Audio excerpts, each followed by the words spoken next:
there, we're back with Kelly Satterwhite, the managing attorney for the Universal Title Old Town office, and this is part 2 on our series on remote settlements. Kelly, what do you have for us today?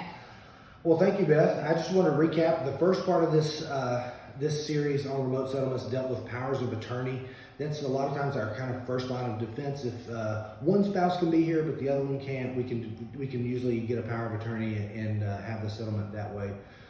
But what happens when your clients physically cannot be here and to come into an office to sign? Well, let's talk about that. We'll talk about buyers first, then we'll talk about sellers. So unfortunately, right now, we do have the ability to do remote online notarization. So we can actually get the documents notarized electronically, and you would think it's 2021 that buyers should be able to sign that way. But really, as far as I know, right now, May 2021, most lenders are not allowing clients to sign using remote online notary. There's a lot of issues with how they can sell the loan on the secondary market. It's just not an option right now. So let's talk about what your options are for remote settlements for buyers. Okay, so if your buyers are in another location, first of all, the most important thing is that we know this as far ahead in advance as possible. I mean, sometimes things happen, people are stuck, and things happen close to settlement, and we're perfectly happy to move as fast as we can to get those things dealt with. But the earlier in the process you let us know, the more time we have to plan and get everybody on the same page so that we can make sure we have a smooth settlement and there are no delays. So a couple of options for clients, for buyers who are signing in other locations. And one of the things they need to think about is some of the documents in the lender packet are going to have to be notarized. So they're either going to have to plan to visit a local notary, or we also have some other options. One of the options that I've been using, I started using this during COVID, it's been very, very helpful, is a website called getnotarized.com. Essentially, it's a national website. I can post a job, like I have one actually going in California today. I'll post the job, it'll have the address, and then local notaries who are part of their system go on there and say, yep, I'll take the job. And the good thing about Get Notarized is that all the notaries in there do this basically for a living, right? They do settlements. They don't just notarize documents here and there, although that's what they do. But this is geared towards settlements. So if I know far enough ahead of time, we can post that job on there, and that's usually the best option because we actually don't have to send any physical documents to your clients. We will upload the documents to their secure platform. The notary prints them, brings them to your client. They sign, the notary puts them in a FedEx and sends them back to us. That's the easiest option, but that's not available in all areas. So that's one thing to note. So sometimes we do have to have the clients find their own local notary. If they are going to find their local notary, we have a couple, depending on where the clients are located, we have a couple of options. We can send paper documents, or we can send the docs out there through Qualia, our secure online platform, for them to print out there. One of the things to note about buyer packages, if you've ever seen one, they're usually between 100 and 150 pages. And so we also make sure that your clients know that ahead of time, because not everybody's home printer is going to be able to handle that kind of capacity, or they might not have enough paper. That happens a lot. Like, who has that much paper in their house, So we make sure they know ahead of time so they can have a plan. I'm going to go here to print. I'm going to go here to get notarized, right? And it takes a little time to coordinate those things. The other option that we have is that we'll actually just physically print all the documents, prepare the settlement package as though we were going to conduct it here, and then we'll send the docs out with FedEx to the clients for execution where they are locally. It will come in that package with a FedEx return label that's prepaid, and not just the label, but we put the whole envelope in there. So they'll sign, take everything out of the envelope, sign, and then they'll have an envelope, put it back in there, back to us.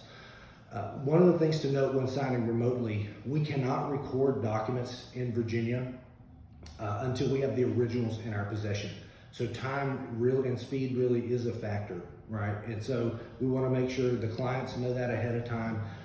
One of the things a lot of people don't know is that sellers can sign up to and including the day of settlement anytime. So they have a big window, but buyers typically have to sign on the day of settlement. So even if we get the documents out there the day before, you think, oh, we'll go to the notary today, and can't do that, right? So there's a lot. My point in telling you all this is there's a lot of things to coordinate, but it's totally doable, and it's something that we do all the time, and we're happy to do for people who can't close here in one of our offices. I did want to touch briefly on international signing.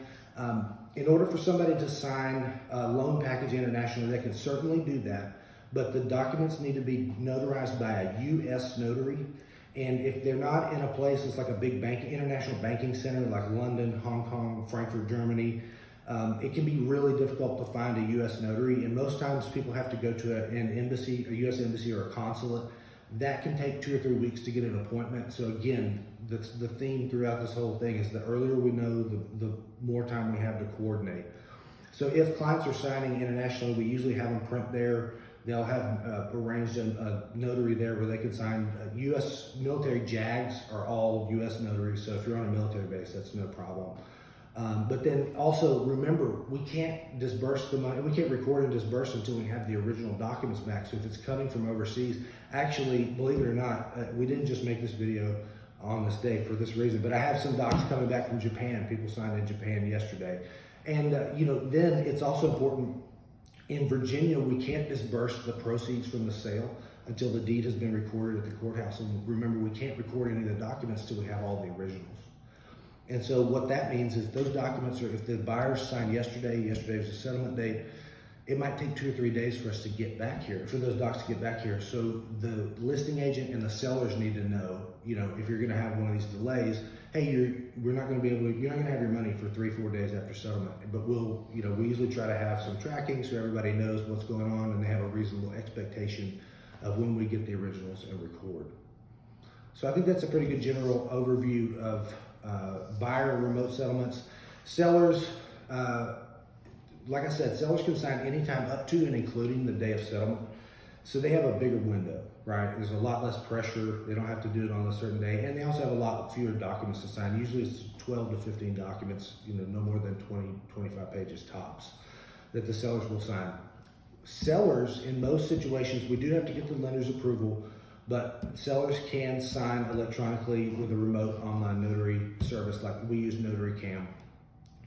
That is something that we can coordinate with the sellers as part of the settlement process. But if the seller, the general process is similar. We can either send the docs through Qualia to the seller to print, get signed, get notarized, and return with a prepaid FedEx label.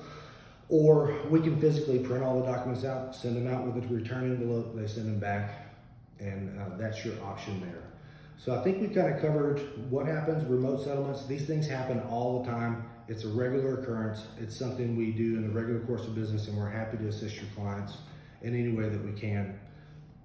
I think that's it, Beth. Thank you. All right. Thanks, Kelly. All We'll right, see you bye. next Tuesday.